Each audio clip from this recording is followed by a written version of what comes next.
Oh, well, I think every coach that I've had's influenced me in some way, and it could be in a good way or a bad way. I think every coach that you get coached by, you like things that they do or how they do it, and then other coaches you go, yeah, I really didn't like that. So I think you can take bits out of every coach that you come across, and I think that's really important that as you're building your coaching philosophy, as you're building who you are as a coach, that you do try and experiment with different ways of doing things.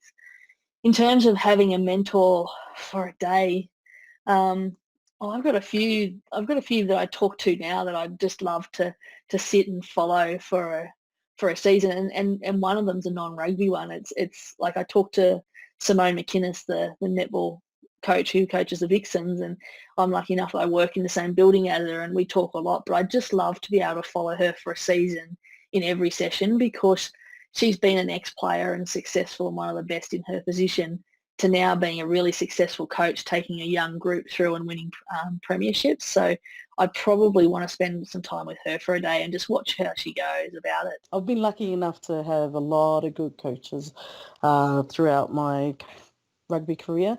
I would actually say I'd love to have Amber Hibbard, which is one of the referees. She sparked my coaching, wanting to be a coach as well, and also Mel Nash. So I would love to just follow them around for the day and just be a fly on their wall when they're giving it to the team. So it'll be awesome. They've had a few. So one of them that I know off the top of my head is John Minenti. He was my Aussie coach for the Wallaroos, who's currently the Sevens women's coach.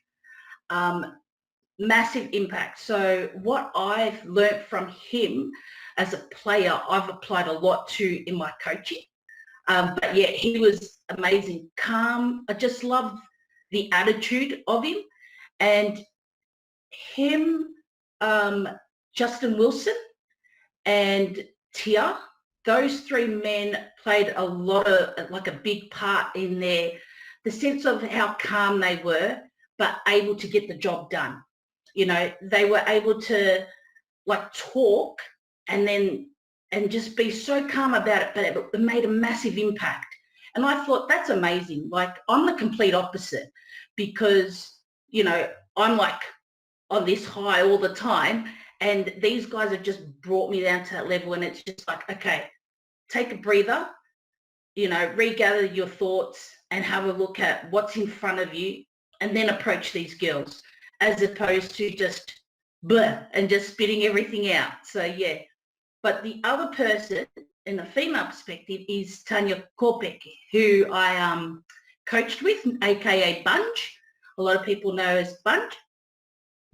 Amazing. Like, she has that sense of calmness as well. And I think it's those that have that sense of calmness play an impact on my coaching, because every time if I was to get frustrated something, I'll think back on, you know, what did they do? What was the steps that they take before they hit this point? And it's like, okay, relax, calm down, and let's go again.